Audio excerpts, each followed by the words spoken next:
So just going to go through a quick wrist mobility series. Okay, you can do this on the ground, but you can also do it on a wall as well, because that'll be less pressure. So the first one we're going to do is we're going to make sure we separate our fingers as wide as possible. Hands are flat, and we're back in a backwards position, so our arms can lock out straight, and then from there we move forward, keeping the arms straight the whole time, and back. So I'm feeling this in my wrists and my forearms. I'm keeping my arms straight the whole time. I'm not bending my elbows at all. Pushing into the ground a little bit and keeping those fingers spread apart.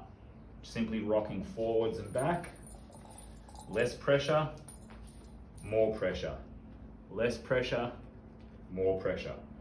So I'm going to do about 10 reps. Then the next one, very similar, but our hands are upside down. Arms are straight, so I'm back here, less pressure.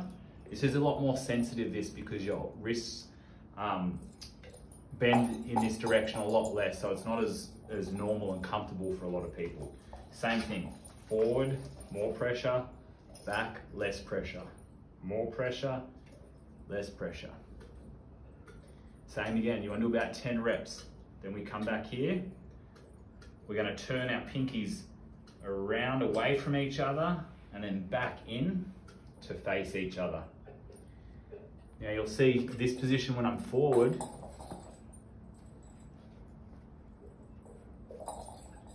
Less pressure, I rock back, more pressure. Same thing, rock it forward and back, arms stay dead straight. About 10 reps. And then the next one, okay, would be pinkies going inwards to each other. So before we went this way, now we're going this way. This one's a lot more challenging. So what you want to do is bend the elbows, straighten the elbows. Less pressure, more pressure. Less pressure, more. Same again for about 10 reps. Trying to keep the fingers separated. Good. And one more I like to do is keep my hands, fingers separated, and simply just move the hands and at the wrists. So you're isolating from here to the hand, up to the fingers. Arms are straight.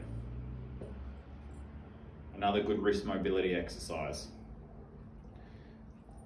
And obviously rotations and circles are great both ways.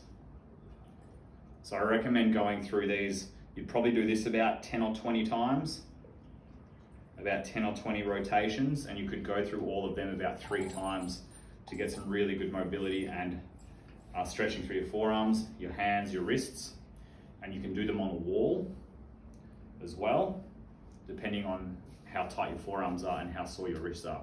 Give it a go.